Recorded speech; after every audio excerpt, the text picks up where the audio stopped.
प्यारे विद्यार्थियों, शीर्षक से स्पष्ट हो रहा है कवि देव के महत्वपूर्ण पद, अर्थात वे पद जो आपके लिए परीक्षा उपयोगी हैं और जीवनोपयोगी हैं,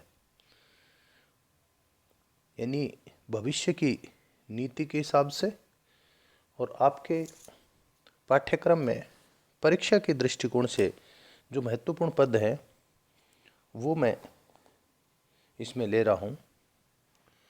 पहला पद है, जाके न काम न क्रोध विरोध न लोभ छुए नहीं क्षोभ की चाहों, मोह न जाहि रहे जग बाहिर मोल जवाहिर ते अति चाहो, बानी पुनीत ज्यों देव धुनी रस आरद सारद के गुण गाहो, शील शशि सबिता छबिता कविता ही रचे कविता ही सराहो। अब यहाँ पर ये जो पद्य देव कवि ने लिया है, रचा है, ये कवि में क्या गुण होने चाहिए, यानी कवि कौन, कवि कैसा।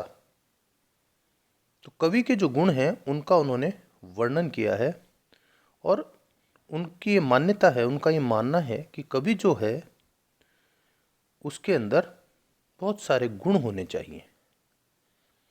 अब उसमें क्या नहीं होना चाहिए उसका वर्णन देव करते हुए कह रहे हैं कि जाके न काम न क्रोध विरोध न, यानी जिसके अंदर न तो काम का भाव हो, लालसा हो,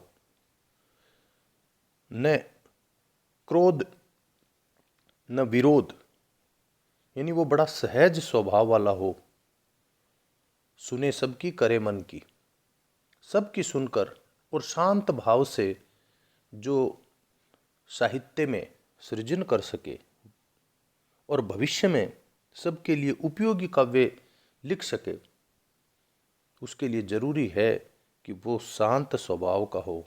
उसके अंदर तुरंत कोई उसने बात सुनी विरोध पैदा हो जाए, नहीं, ऐसा नहीं होना चाहिए। उसके मन में गुस्सा भी नहीं आना चाहिए, उसके मन में लालसा कामना इच्छा ये भी नहीं होना चाहिए। विरोध न लोभ, किसी भी तरह का उसे लालच नहीं होना चाहिए। छुए नहीं क्षोभ की छाहों, और जो आपको खरी खोटी किसी ने सुनाई आप क्षुब्ध हो गए, लेकिन इस प्रकार का शीतल स्वभाव का होना चाहिए कि उसको चाहे कितनी ही कोई खरी खोटी क्यों ना कह दे, वो बहुत शील स्वभाव का हो और उसको छाया तक, यानी क्षोभ की छाया भी नहीं छुए। ये सारी की सारी विशेषताएं जो पहली दो पंक्तियों में आई हैं वो आवश्यक हैं कवि के लिए।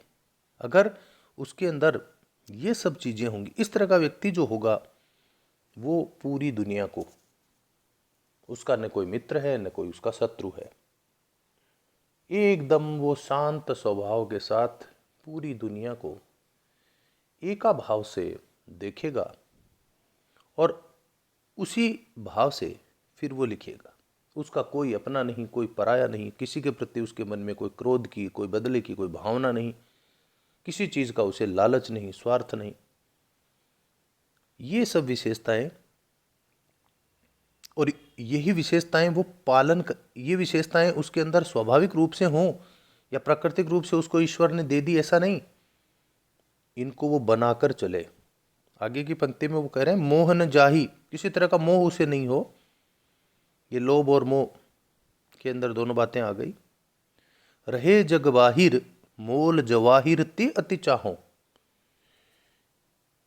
अब यहां पर जवाहिर शब्द जो आया है वो आया है धन दौलत वैभव के लिए। बोलते हैं ना, प्रयुक्त करते हैं ना, हीरे जवाहरात, तो वो शब्द है जवाहर। तो ये जो जवाहिर है इसका उसकी नज़र में कोई मूल्य नहीं है।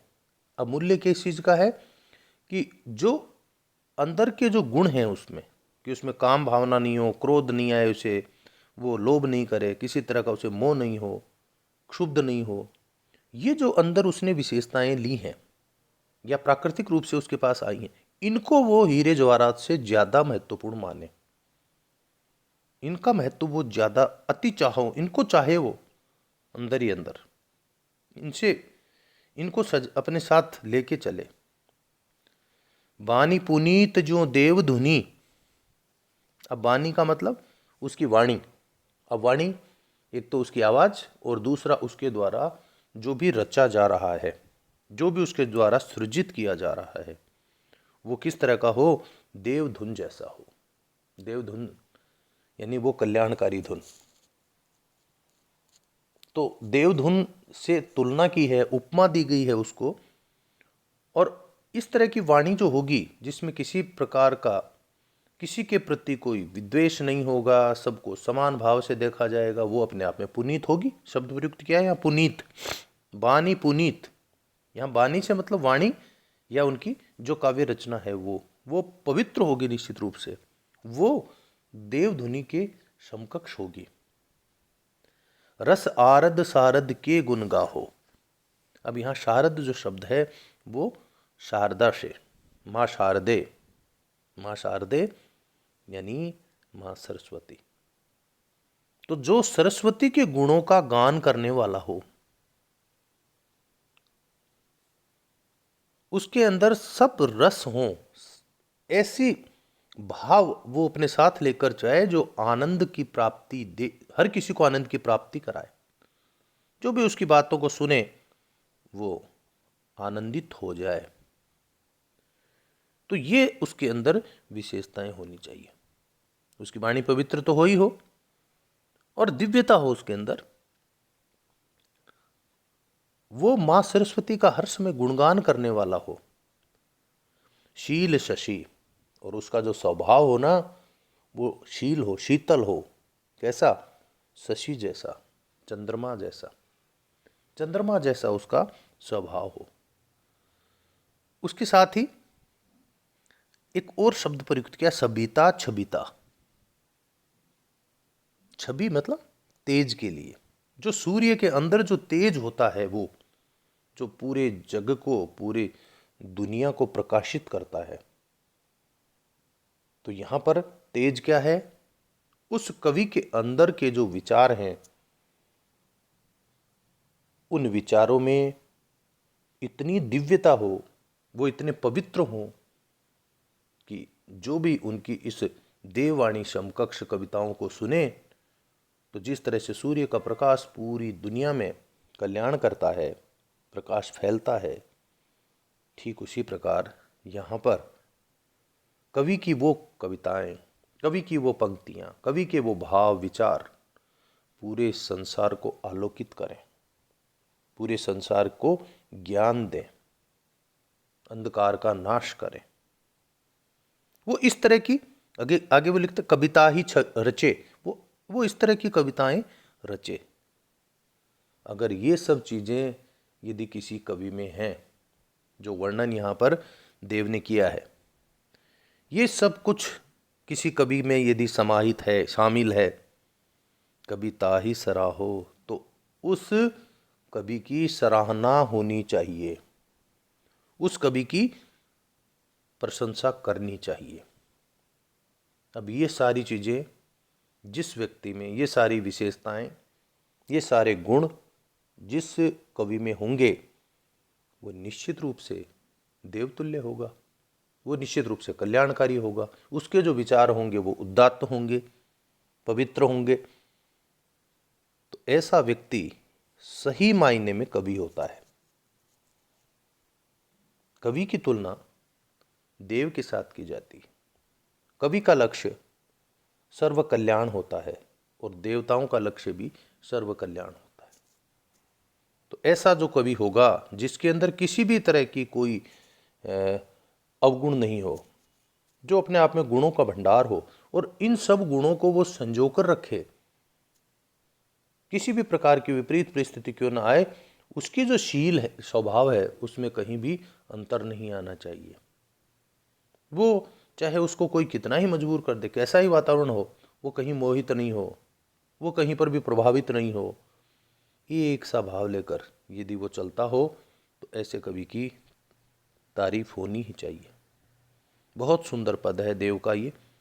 और कवियों के लिए इसमें आह्वान भी है, यदि हम काव्य सृजन करते हैं, आप विशेष में लिख सकते हैं जब इसकी व्याख्या करें, कि हम जब काव्य सृजन करते हैं तो हमें देव का ये पद ध्यान में रखना चाहिए, और इसके अंदर जिन गुणों का बखान किया गया है वो गुण हमारे अंदर समाहित होने चाहिए। केवल काव्य लिख देने से कोई कवि नहीं हो जाता। कवि से ये अपेक्षा की जाती है कि वो सर्व कल्याण का भाव रखने वाला पुरुष के रूप में देव है। तो बहुत सुंदर कवि में क्या गुण होने चाहिए, संपूर्ण व्याख्या इस पद के अंदर की गई है। जो जो उसके व्यक्तित्व में गुण होने चाहिए उन सब गुणों को यहाँ बहुत सुंदर ढंग से, बहुत सामंजस्य के साथ वर्णन किया है। यहाँ पर अनुप्रास, ये बाहिर है ना, जग जाहिर रग बाहिर, चाहों गाहों सराहों, तो अनुप्रास यहाँ पर प्रयुक्त हुआ है। और साथ ही जैसे शील स्वभाव शशि के साथ तुलना की गई है, सविता का क्षिप्रता के साथ या यूं कहें प्रकाश के साथ उसकी तुलना की गई है।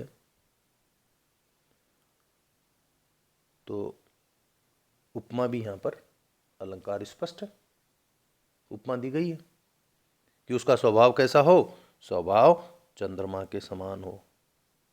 और पूरा जो पद है वो शांत रस से है, शांत भाव शांत रस से ये चला है। धन्यवाद।